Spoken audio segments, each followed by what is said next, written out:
Welcome to Mr. Hutchings History, where the past comes alive. Let's dive into today's story. Welcome back to Mr. Hutchings History. Today we're examining the fight for political equality in North America, from suffragist deceits, feminist struggles for political equality in Canada and the United States. Today's episode will analyze the feminist movements in Canada and the United States through their struggles for political equality. Despite significant strides in economic, social, and reproductive rights, political representation had been one of the most challenging arenas for feminists in both countries. From efforts to elect female leaders to legislative battles against gender bias, we'll explore how women in Canada and the United States have sought to increase their political influence and address enduring inequalities in representation. Beginning with political representation in Canada, its challenges and breakthroughs. Throughout the 20th century, Canada's political landscape was overwhelmingly male-dominated, presented significant barriers for women attempting to advocate for feminist causes. Many feminist legislative victories relied on the support of sympathetic members of parliament, MPs. However, with male MPs greatly outnumbering female MPs, securing support was often challenging for women's issues. Women in Canadian politics faced dismissive attitudes from men, even when discussing serious issues which affected women's lives. A striking example of this occurred in 1982 when Canadian Member of Parliament Margaret Mitchell, who represented women's groups concerned with male violence, addressed the Canadian House of Commons about the prevalence of wife-beating. Shockingly, her speech was met with laughter and rude comments from many male MPs. This highlighted the pervasive dismissiveness of women's issues within Canadian politics at the time, just in the 1980s. Despite such barriers, there were some notable achievements. Several women rose to prominence within provincial and federal political spheres, signaling shifts in public attitudes and a growing appetite for female leadership. In 1988, Audrey McLaughlin, and that's spelled McLaughlin, Audrey McLaughlin became the leader of the federal New Democratic Party, making her the first woman to lead a federal political party in Canada. Additionally, Rita Johnston became the first premier of a Canadian province, British Columbia, in 1991, demonstrating that while slow, the progress of women in politics was becoming visible at both provincial and federal levels in Canada. Nevertheless, by 2000, or at least by the year 2000, women remained significantly underrepresented in Canadian politics. The lack of proportional representation for women meant that issues crucial to feminist advocacy, such as wage inequality, reproductive rights, and access to health care, were often sidelined for other issues. Additionally, conservative backlash and limited access to abortion services underscored the vulnerability of women's rights, further underscoring the importance of political representation in achieving sustained progress.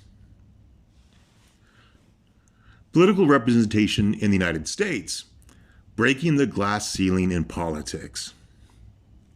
In the United States, the struggle for political equality faced similar challenges. Although the feminist movement had made strides in economic and social areas, political representation was far from equal in the U.S. The 1984 presidential election marked a significant moment when Democratic candidate for president Walter Mondale selected Geraldine Ferraro as his vice presidential running mate, making Geraldine Ferraro the first woman on a major party presidential ticket in the United States. Now, she wasn't the first woman to run for president.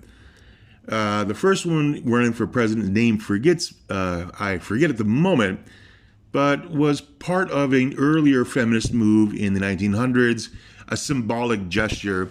They had no real competition for, no real chance of winning the presidency. It was just simply a symbolic entrance. However, Geraldine Ferraro, leading the ticket, or at least not leading, being the second on the Democratic ticket for President of the United States, running as vice president, that was a major chance she could have gotten in the White House. A telling example, but this Ferraro's candidacy was groundbreaking, but also attracted widespread skepticism and sexism just because she was a woman. A telling example of the skepticism and sexism Ferraro's campaign faced was an infamous comment published by the Denver Post, a newspaper, which questioned Ferraro's ability to handle the responsibilities of the vice president's office, asking, quote, "What if she is supposed to push the button to fire the missiles and she can't because she's just done her nails?" End quote. Additionally, Barbara Bush, the wife of Vice President George H.W. Bush, reportedly referred to Geraldine Ferraro as, quote, "something that rhymes with witch," end quote. And this comment by Barbara Bush encapsulated the hostility female candidates for high office often faced in the United States. Despite Ferraro's historic run, the number of women in U.S. politics grew, but only gradually. The early 1990s saw increased female representation. That year was dubbed the Year of the Woman in 1992, following a surge of female candidates spurred by Anita Hill's testimony against Supreme Court nominee Clarence Thomas. Anita Hill's testimony highlighted the lack of female voices in the political realm, galvanizing public support for greater female representation. By the year 2000, the number of women in Congress had grown, with 62 women serving the House of Representatives, up from 28 women in just 1991, and 13 women in the Senate, up from just 3 in 1991. So within 1 year, there was, from 91 to 92, there was a significant increase. From 92 to the year 2000, just about 10 years, there was a significant growth of women politicians, both in the House of Representatives and in the Senate. However, these numbers of women remain disproportionately low relative to the general population. And speaking of this, I want to point out that there were feminists who believe that women could only be represented by women and women's issues could only be represented by women. And if women's issues were to have equal value to men's issues as they were concerned, that the number of women elected to government should be proportional to the number of adult voting women in a society, which in the United States is about 50-50. And the U.S. government is not 50-50 divided by gender, because there are still others, and even other feminists, who think as long as someone represents feminist issues or feminist concerns or the concerns of women, it doesn't matter which gender they are. Once again, there is differences in how people who describe themselves as feminists see feminist activism. Does the gender need to pair the population in the government? Or does the values need to be represented? And could the values be represented by men as well?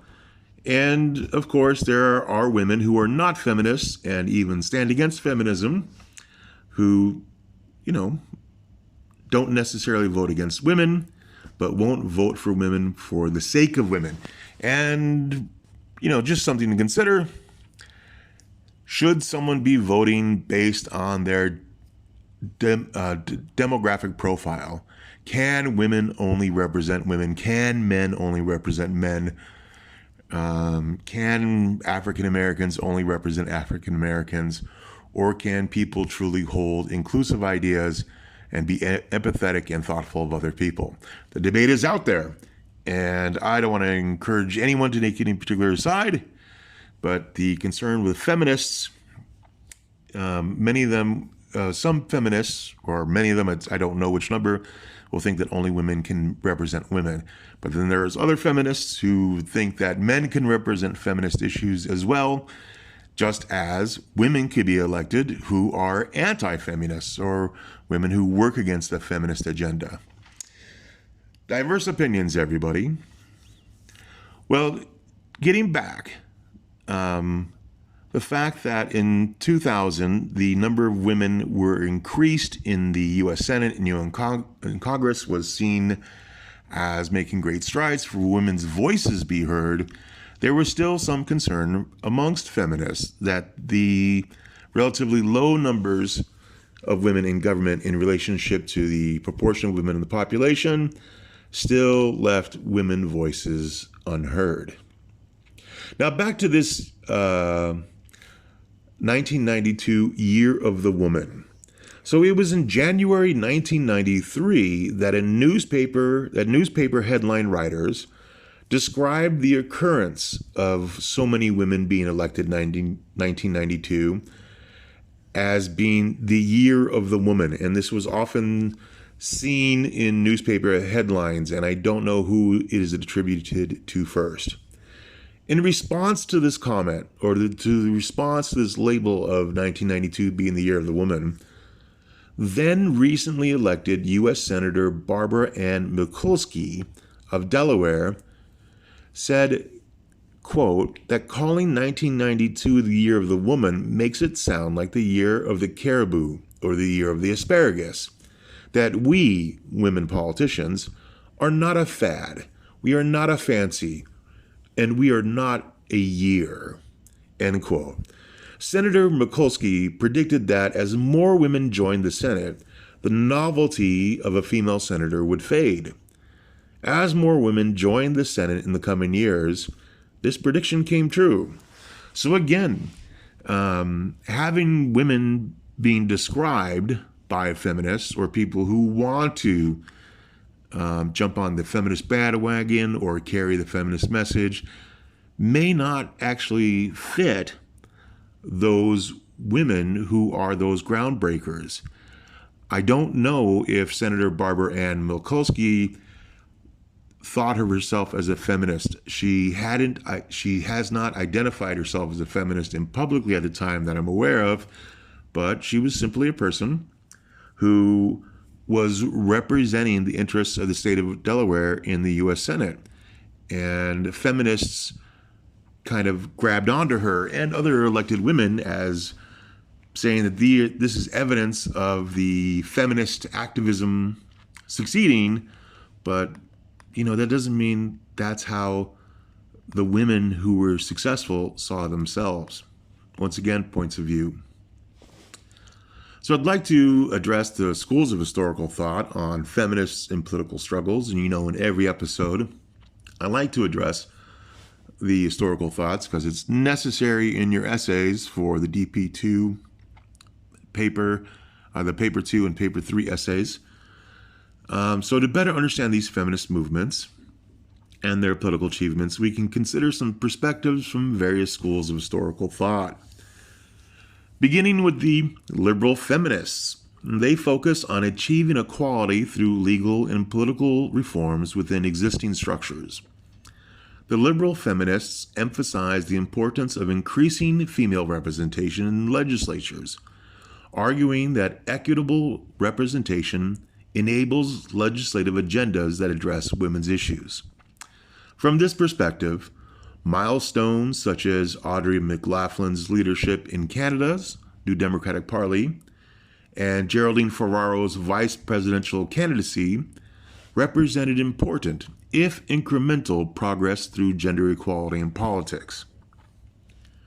Radical feminists argue that the limited political representation of women reflects deeply ingrained patriarchal structures that prioritize male dominance in politics.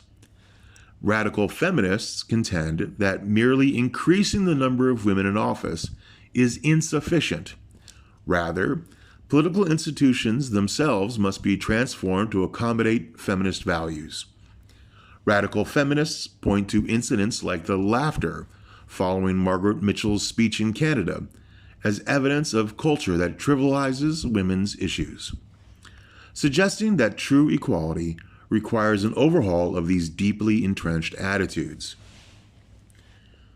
Thirdly, intersectional feminists emphasize that political representation cannot be fully understood without considering the ways that race, class, and other identities intersect with gender. Intersectional feminists argue that white middle-class women have made the most gains in political representation, while women of color and working-class women remain marginalized. For example, Shirley Chisholm's experiences as the first black woman elected to the U.S. Congress in 1968 demonstrated the compounded challenges faced by women of color in navigating both racial and gender biases as they pursue political leadership. Intersectional feminists advocate for greater diversity within political representation to ensure that all voices are heard, not just those of privileged groups. And fourthly and lastly, the post-structural feminists analyze how language and societal norms shape perceptions of gender in politics. Post-structural feminists critique the stereotypes portrayed of women as unfit for leadership, pointing to examples like the mocking comments about Ferrero's appearance or Mitchell's experience as evidence of how language reinforces gender stereotypes. This perspective argues that breaking down these stereotypes is essential to achieving gender equality, as cultural narratives around words such as feminine and masculine traits have historically hindered women's advancement in politics. Moving on to political equality and the symbolic importance of female leaders. The symbolic impact of female leaders in North American politics cannot be underestimated. Female leaders serve as role models, and that challenge traditional notions about women's roles and encouraging future generations to pursue leadership positions. However, women who broke into political leadership often faced intense scrutiny and criticism that their male counterparts did not encounter. In Canada, figures like McLaughlin and Johnston represented milestones for women in politics, yet their experiences underscore the challenges of operating in male-dominated spaces. In the United States, Ferrero's vice presidency, or at least the candidacy for vice presidency, was a milestone, but it also illuminated the pervasive sexism women in politics endured. The criticism of Ferrero's capability and appearance highlight the obstacle women face in political systems that continue to view male leadership as the default. The symbolic importance extends beyond politics. It challenges stereotypes across professions and reinforces the idea that women can excel in leadership roles. These female politicians represent the gradual dismantling of the political glass ceiling, inspiring more women to participate in politics and paving the way for candidates like Hillary Clinton and Kamala Harris in subsequent decades.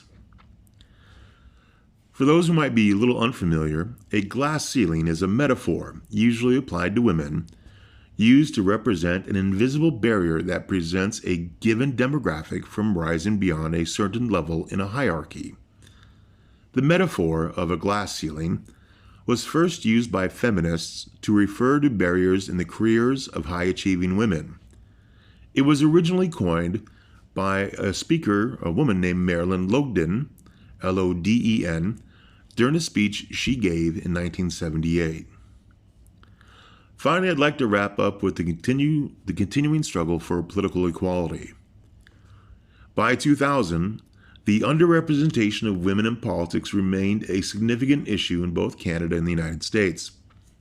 Despite progress, the slow rate of change underscored the structural and cultural barriers to achieving full political equality.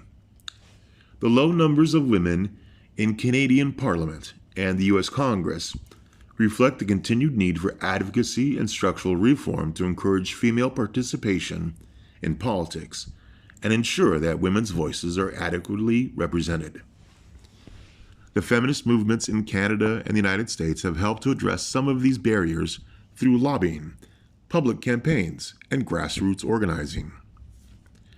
Organizations such as the National Organization for Women, NOW, in the U.S., and the National Action Committee on the Status of Women, NAC, in Canada, have worked to elevate female candidates and bring attention to policies that impact women's lives.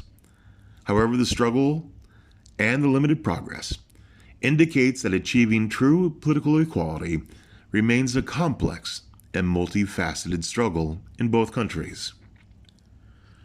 Well, I'd like to thank you for joining today's episode of Mr. Hutchings History. The struggle for political equality in Canada and the United States reveals the enduring challenges women face in achieving true representation. Join us next time as we continue exploring the complex and transformative journeys within modern history. And thank you for tuning in. Whether you're listening on Spotify, YouTube, iTunes, Apple Music, or Amazon Music, I'd like to thank you for joining, and feel free to leave a comment and rank this channel. Thanks for listening to Mr. Hutchings History. Keep exploring, and we'll see you next time.